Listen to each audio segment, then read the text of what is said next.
There comes a moment in every person's life when they stop looking out there for answers and they start looking in here. That moment is called self-realization, and it changes everything. Today, we're deep diving into what truly means to realize yourself. Not the version the world told you to be, but the version you were born to be. You know, there's a topic out there called self-realization, and that's what we're here to talk about today. Sorry that I got some weird stuff with the glare, I think, in my glasses. I don't know how to get rid of it, but we're going to go ahead and record anyway. Self-realization. It's a term being used today, and basically what we're talking about is how do you go and get the most out of yourself? What potential's living within you that you can pull forward? And self-realization, so many people get it wrong. They think it's something that's out there that they can pull downward and get to them. Self-realization comes from inward out. It's what's already within you that you're afraid to or fearful of, or something stopping you from realizing it. Said differently, self-realization's the moment the noise fades and you become aware of who you are and what you're about. You know, and at this point, it's so important because with social media today and other things, self-realization really, you can tell when you begin to get there because you're not looking for validation. You're not comparing yourself anymore to someone else. You're not looking for someone's approval anymore. Now you're looking within. What's important to you? And you start discovering your inner truth, the truth of who you are, rather than what you think you should be. That's the difference between self-realization of actually realizing your power within and just living. Here's a question, because you might be confused with where you stand on this. Ask yourself this question. Am I living by design or by default? You know, most of the time people are living just reactively. They're responding to whatever life is happening to them. Here's something Tony Robbins teaches. Life happens for you, not to you. Think about that. You're not reacting to what's happening. You actually know from within what's happening. Life's happening for you, not to you. See, the big difference is when you start and actually become aware of your potential and you understand and now you're self-realized, you create life. You create opportunity. It's just not happening to you. It's happening for you. See that difference there? Interesting, isn't it? Someone who understands and has become self-realized knows that the world is a mirror of what they're thinking and projecting. And you can create the world that you want because it comes from within. Now, there's not to say there's a lot of things that are stopping you. So why isn't everyone at this level? Why can't everyone achieve self-realization? Well, so many don't, most don't, just part of it. And the reason is number one is fear. Fear. It could come from childhood. It could come from anywhere, but it's fear. Fear holds you back. The number one thing is fear. Right after that's guilt. And where does fear and guilt come from? All your past mistakes. What do you care about the past mistakes? They're in the past. Are you learning from them? Look forward. Live in the now and look forward. The past is over. You can't do anything about it. And here's another one. People live for other people's opinions. When you become self-realized, you don't care about other people's opinions because you know who you are. You have balance within yourself. You know what you stand for. Their opinions are going to be what they're going to be. So all of these things, fear, guilt, past mistakes, other people's opinions, we end up building these walls, and these walls are around us, and we can't see anything through these walls. And I call that field of vision. See, these walls that are there stop us from seeing what potential lies out there. And the reason why is these walls are created by us and we keep them there.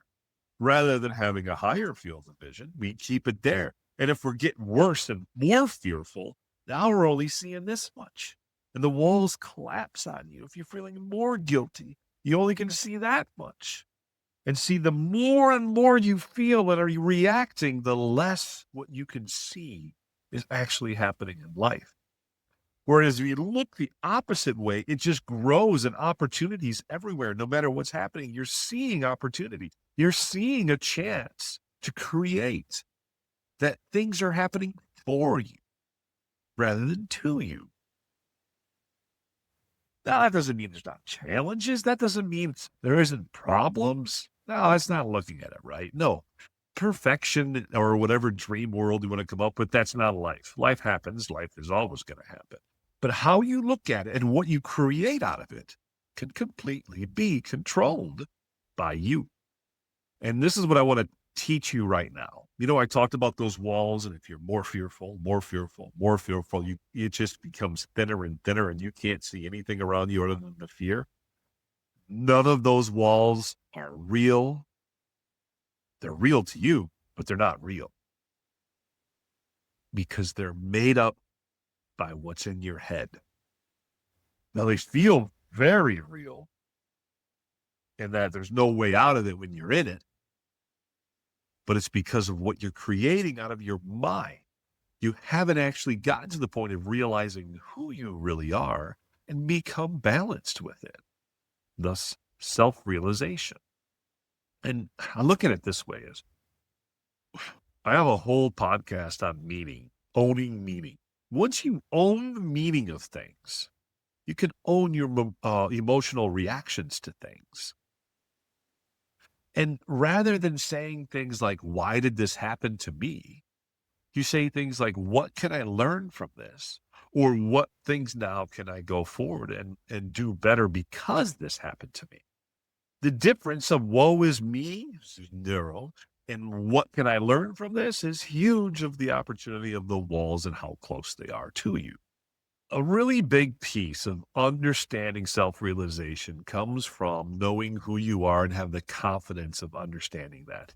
And self-reflection is very difficult because so many of us have what I call a fake reality. And it basically means you believe something within yourself that's just not true. You think you're good at something, or you think you can do something, and you're not. You think you're good with people, and you're not. You think you can sing, and you can't. You think you can dance, and you can't. Now, I'm not saying that if you can't sing all you want. Just know you can't. Be real. See, once you're real with yourself, that's beginning to be self-actual and start to realizing who you are and what you're about and the things you can work on to improve. Once you start doing this, you'll start noticing behaviors that show you you're on the right path. And what are those behaviors? The things that once triggered you emotionally, now you're learning from. You're learning from the things that used to trigger you. That's a really good sign. You feel at peace, even when things are very uncertain. You've done well if that's the case. One of the things that happens once you have self-realization is you'll start noticing that you're not chasing things. You're attracting them to you because you no longer have any type of victim mindset and you're at peace and know who you are and what you're about. Really, it's realizing your power within. And once you do that, people are attracted to you rather than you chasing something. And that's a big difference in life. Imagine that.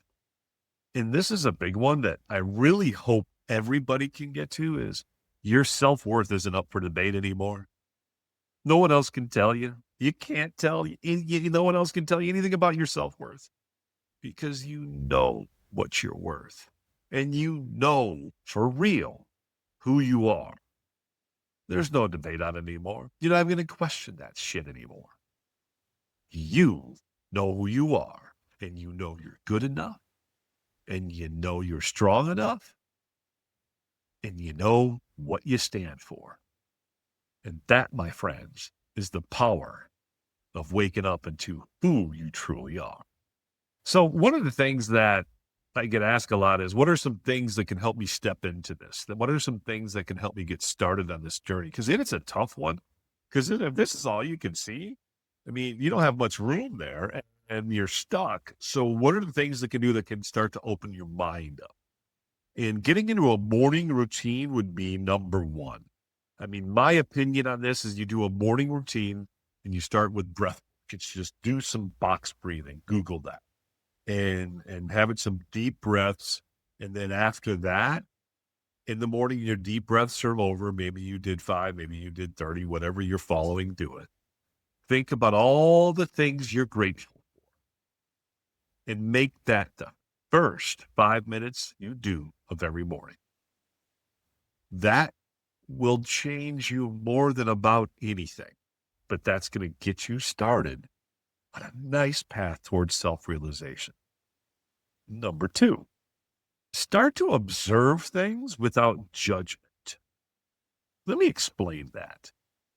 When you see things, don't immediately think, "Oh, that jackass." No. When you see things, observe them and not have judgment. And if you want to, you can say things like, "Oh, maybe they're just having a bad day," or maybe something terrible has happened to them. Do things without judgment. And the more you do that, the more you further open up those walls. And lastly, I want you to be talking about what are the things you can do to redefining the meaning you give something. If you give something a meaning that it's not deserved, why? Or if you're giving something a meaning that's emotionally triggering you, why? Find out and understand and own the meaning you're giving something. Those are the 3 things you can do. It will make a drastic difference in your life. Here's something I want you all thinking about. Self-realization is not a destination. It's a continual effort. It just doesn't all of a sudden show up and you got it. You have to completely keep working on it. And how you do that is by the 3 things I told you about, number 1. But number 2 is make it a priority in your life. Don't just sit there and say, "I'm going to accept this of what's happening." Life happens for you, not to you. Remember, you don't have to become more. You just got to be you, authentically you. That's all I got, everyone. Thanks much. If you have questions, ask them. We'll get them answered.